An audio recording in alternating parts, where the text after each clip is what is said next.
Bonjour, bienvenue dans notre rendez-vous Le Matos de l'éleveur. Alors pendant 15 minutes, on va vous présenter une nouveauté primée au Sommet d'Or. Aujourd'hui, c'est le repousse fourrage de Maxi, le Push Max. On en profitera également pour vous présenter une sélection des nouveautés réalisées par la rédaction de Réussir Machinisme. Alors pour m'accompagner aujourd'hui, j'accueille Emmanuel Crane de chez Maxi. Bonjour. Bonjour. Et bien sûr, fidèle au poste, Ludovic Vimon, journaliste de la rédaction de Réussir Machinisme, le monsieur Matos. Bonjour Vincent. Bonjour Ludovic. Alors Emmanuel, avant de découvrir votre nouveauté, votre innovation, est-ce que déjà vous pouvez me présenter cette histoire, l'histoire de Maxi, une entreprise bretonne? Alors Maxi, effectivement, est un constructeur breton. On est constructeur dans le milieu de l'agriculture, du marché du BTP, industrie, espace vert. Et nous sommes capables d'équiper aujourd'hui n'importe quel engin porteur. On va dire que ça passe du micro-tracteur jusqu'aux chargeuses, les pelles de carrière. Donc voilà, on est capable d'équiper n'importe quel engin porteur sur le marché. Alors équipé avec quel type de produit? Alors tous les matériels de manutention. Alors bien sûr le produit phare généralement dans l'agriculture c'est la benne à grappin. Dans le BTP, ça peut être plutôt des godets rétro, des godets de curage, des grosses bennes à grappin dans l'industrie également. Donc manutention de fourrage, déneigement, voilà. On a plus de 200 produits différents à la gamme. Alors c'est une entreprise familiale encore? Tout à fait, on est 140. Maxi a été créé en 97 à Sizun, donc près de Brest, au fin fond de la Bretagne. Et voilà, aujourd'hui c'est une entreprise qui évolue à bonne vitesse. Et, voilà. Alors, on est sur une entreprise, 140 personnes, une PME. Alors, c'est quoi, et on va parler d'innovation aujourd'hui. Comment ça marche l'innovation chez vous? Vous avez un service R&D, parce que est-ce qu'il y a une grosse R&D sur ces outils qu'on met à l'avant du télescopique, sur le chargeur? Alors ça va dépendre forcément du projet. On est évidemment, en fonction du projet, on passe plus d'heures ou moins d'heures. Aujourd'hui, au bureau d'études, on est 10 personnes. Et sur ces 10 personnes, il y a 4 personnes qui sont uniquement dédiées au R&D. Donc sur 140, voilà, ça représente déjà un bel effectif uniquement dédié au bureau d'études. Alors tu es au bureau d'études, est-ce que tu peux préciser ta fonction, en gros ton quotidien? Alors moi je suis responsable études, recherche et développement, c'est-à-dire que je vais gérer toutes les études au quotidien, donc toutes les commandes standards. Je suis là pour piloter l'équipe, c'est eux qui font tout le travail, donc je les remercie au passage d'ailleurs. Et puis je suis aussi là pour justement piloter les projets R&D et en parallèle un appui technique on va dire au service commercial. Donc tous les commerciaux, quand ils ont des demandes, voilà, là, je suis avec eux sur le salon pour les accompagner. Parce que Maxi, vous vous positionnez comment? Vous êtes voilà, sur des volumes, vous répondez aux constructeurs, ou est-ce que vous faites un peu du sur-mesure, sur-mesure du... Ouais, on va dire le gros de l'activité est quand même du standard, tout à fait. Par contre, on est aussi reconnu pour faire du sur-mesure, puisque vu qu'on fabrique tout de A à Z, vraiment on part de la matière première jusqu'au produit fini, on fabrique intégralement nos accessoires. Donc on est aussi reconnu la petite option, une taille un petit peu différente, où j'ai besoin d'un design différent, on sait le faire vu qu'on fabrique tout de A à Z, on est aussi reconnu pour ça. Et aujourd'hui, cette entreprise bretonne, elle est également présente à l'international? Oui, environ 10 à 15% de notre chiffre d'affaires est sur l'international. Notre service export est en train de se développer. Donc voilà, on vient de rentrer 2 nouvelles personnes. On a une volonté d'accélérer aussi sur les pays limitrophes de la France. Donc bientôt, on sera partout. Merci Emmanuel pour cette présentation. Alors maintenant, on va découvrir très concrètement cette innovation, ce repousse fourrage Push Max. On est allé le tourner, on est allé le voir en Bretagne. On le regarde maintenant en vidéo. C'est parti.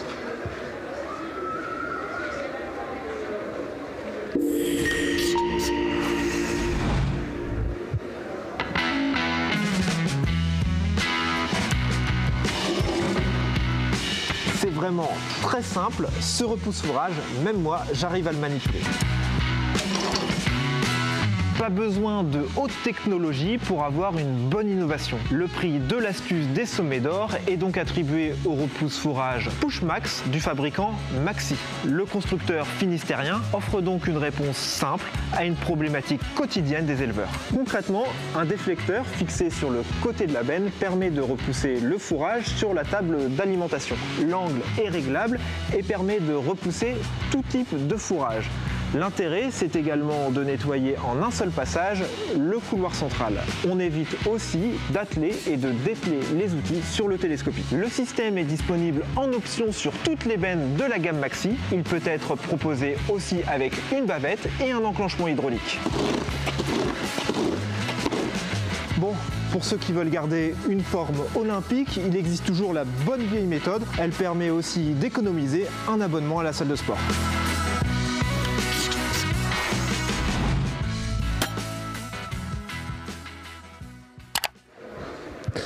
Alors Emmanuel, on le voit dans cette vidéo, finalement l'innovation ça peut parfois être très simple, très astucieux, c'est très simple, c'est facile. On se dit c'est facile quand on le voit comme ça, mais d'où elle vient l'idée? Alors aujourd'hui on a toute une liste d'idées. Bien sûr Maxi est toujours à l'affût et à l'écoute du terrain. Et c'est vrai que nous notre travail c'est de simplifier le travail des éleveurs. Il existe quand même pas mal aujourd'hui de systèmes de repousse-fourrage. Il y en a qui sont efficaces, d'autres moins. Aujourd'hui tout le monde ne peut pas se payer non plus un robot pour repousser le fourrage. Et c'est vrai que cette idée est venue d'un constat de dire la benne à grappin aujourd'hui est l'accessoire qui est monté quasiment en permanence sur l'engin porteur. Donc il fallait qu'on fasse quelque chose pour vraiment apporter cette solution justement de repousse-fourrage sur cette benne qui est attelée en permanence. Vous êtes en relation avec les éleveurs? Comment ils reçoivent cette innovation? Alors on a tout un réseau, on les appelle les maxi-testeurs. Et c'est vrai que ce sont des gens qui nous aident vraiment beaucoup sur le terrain. Donc en permanence, on développe des choses avec eux. Ils sont testeurs, ils sont critiques. Ils nous aident justement à développer ça. Et comme on le disait tout à l'heure, pour l'anecdote sur ce repousse-fourrage, on a commencé à le développer il y a un peu plus d'1 an. Et puis un soir, j'ai un des maxi-testeurs qui m'appelle, qui avait testé lui l'Easy Shark l'année dernière, qui était primé également au Sommet d'Or. Et il me dit, écoute Manu, tu n'aurais pas une astuce justement pour rendre encore plus polyvalent cet accessoire et permettre de repousser le fourrage proprement. Curieusement, on est en train de le développer. On dit, écoute, tu tombes bien, on va te le proposer, on va te l'installer sur l'Easy Shark et on a commencé à le tester. Alors juste pour rappel, l'Easy Shark, c'était l'innovation qui permettait de fermer le grappin sur le mur, c'est ça? C'est ça, c'est une benne à grappin en fait qui permet de fermer le grappin face au mur. C'est-à-dire que vous arrivez face au mur et vous fermez le grappin. Sur des grappins, on va dire, conventionnels, les doigts ont tendance à toucher le mur, donc il reste toujours un tout petit peu de fumier ou autre en bas du mur. Alors Ludo, cette innovation, qu'est-ce qui te plaît dans cette innovation? Moi, ce que je trouve intéressant, c'est que finalement c'est quelque chose de très simple. Et l'intérêt aussi, c'est que c'est monté sur une fourche à grappin, qui est l'accessoire le plus monté en France sur les engins de manutention, quels qu'ils soient. C'est même d'ailleurs une particularité française. C'est vraiment l'outil préféré des agriculteurs français. Donc, ce que j'aime bien, c'est la simplicité. Et des fois les innovations c'est tout simple, c'est ce qui apporte le plus au quotidien. Alors je crois que tu avais quand même quelques interrogations, notamment sur l'usure du godet. Oui, j'ai une question concernant l'usure du godet parce que justement donc ça repose sur le béton.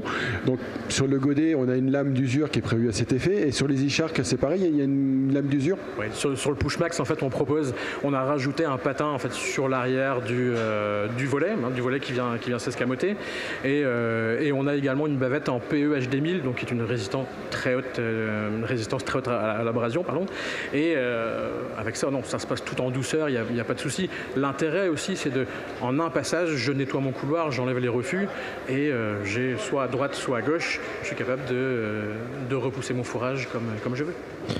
Ton autre question, c'était aussi sur les gros volumes à remonter, les différents types de oui, parce qu'il y a des éleveurs qui ne font que des décilages le matin et qui repoussent donc des gros volumes d'ensilage le soir. Comment ça se compare dans cette situation? Alors, forcément, les gros éleveurs qui ont des grosses quantités ont des gros godets. Donc, plus le godet va être profond et grand, comme vous l'avez vu, le volet va être de plus en plus grand aussi. Donc, ça va de pair. Évidemment, demain, si vous voulez le mettre sur un godet qui est moins profond, le volet sera aussi moins large. Donc, ça, effectivement, il faut le savoir. On l'a testé sur des gens qui distribuent la ration le matin sur des grosses quantités. Ça se comporte quand même plutôt bien.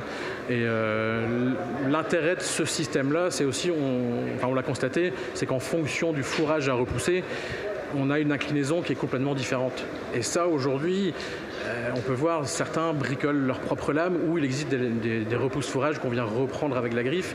L'angle est fixe et ça marche peut-être pas suffisamment bien. Là, ça nous permet vraiment de régler l'inclinaison comme on veut. Dernière petite question rapide, faut travailler quelle vitesse? Faut aller assez vite? Après, ça fonctionne aussi moins vite, mais idéalement de la vitesse pour vraiment éjecter assez facilement. C'est vrai que si on a un petit peu de vitesse, c'est mieux. Merci. Alors, on continue notre petit tour des innovations. Ludo, tu t'es promené dans les allées du salon et tu nous as fait une petite sélection des nouveautés.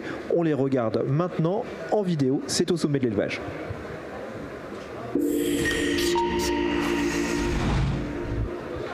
Deuxième tour des nouveautés machinisme du sommet, passage chez New Holland, McHale et Kuhn.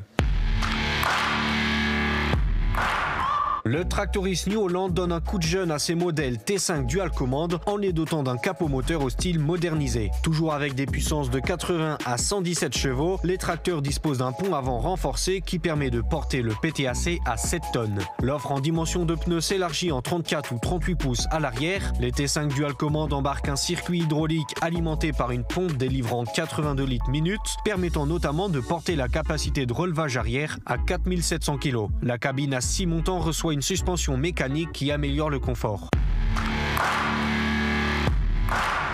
Nouveauté dévoilée au sommet cette année, la nouvelle gamme de presse F5 500 de McHale remplace les F5000. Elle est équipée d'un fond de canal d'alimentation à suspension qui permet d'absorber les pics de charge, ainsi que des vis de recentrage redessinées et avancées. Dans la chambre, ces machines réalisent des balles de 1,25 m de diamètre pour 1,23 m de large. Elles sont disponibles avec ou sans système de coupe de 15 ou 25 couteaux. Le système de liage évolue avec un réglage simplifié et un meilleur maintien des rouleaux de filet qui peuvent désormais atteindre 4500 m de long et 1,30 m de large. La chaîne cinématique est également renforcée, permettant de passer 10% de couple en plus au niveau du rotor. Les presses bénéficient de capots redessinés pour ne plus accumuler de matière. Selon les modèles, elles sont disponibles avec un terminal classique ou isobus.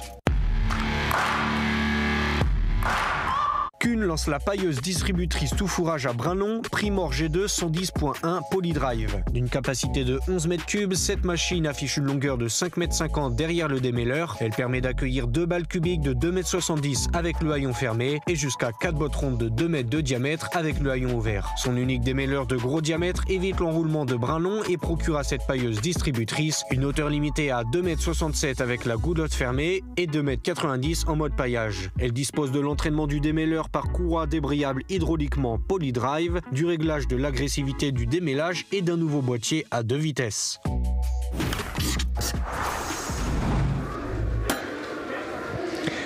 Merci Ludo pour cette sélection. Alors, on a vu sur les presses, c'est une gamme assez large, notamment avec des solutions avec ameneur rotatif ou à couteau, plusieurs solutions avec couteau. C'est quoi la tendance ? La tendance est plutôt aller vers les machines à couteau, puisque on voit de plus en plus de agriculteurs qui font des rations mélangées avec des bols mélangeurs. Et en fait, on a deux choix. C'est soit on coupe le fourrage au moment du mélange, mais ça demande pas mal de puissance et ça augmente le temps et ça augmente la trituration de la ration. Soit on coupe en amont, donc on perd un petit peu de débit de chantier au moment de la récolte, mais par contre on gagne en énergie et en temps au moment de la distribution. Merci Ludo, on voit chez McHale, donc il y a deux systèmes de rotor, 15 ou 21 couteaux, hein, c'est ça ? C'est ça. Alors avant de conclure, on a fait un petit tour des innovations, il y a d'autres sommets d'or, est-ce qu'il y a quelque chose que tu as remarqué, qui t'a tapé dans l'œil, Emmanuel ? Oui, alors je ne les ai pas encore toutes vues, je vais continuer de faire mon tour tout à l'heure, mais j'ai bien aimé le système de transfert de charge de chez Krone, qui pour moi est intéressant, puisque c'est vrai que la stabilité des engins est primordiale, hein, c'est aussi notre métier. Quand on préconise le bon accessoire sur la bonne machine, c'est important d'avoir une machine stable, et j'ai trouvé le système quand même assez intéressant. Oui. Alors ce système Krone Easy Balance, on va le découvrir ici sur le plateau du matos des éleveurs, alors ce sera vendredi. En tout cas, merci à tous les deux de m'avoir accompagné pendant ce quart d'heure d'innovation de matériel de matos des éleveurs. Nous, on se retrouve demain. Demain, ce sera ton collègue David qui sera avec moi et on découvrira le filet Tama Easy Web, un filet recyclable qui est une alternative au système ficelle et au filet classique. Ce sera Eric Dissé de chez Tama France qui viendra en parler. Merci beaucoup et à demain. comptoir des éleveurs.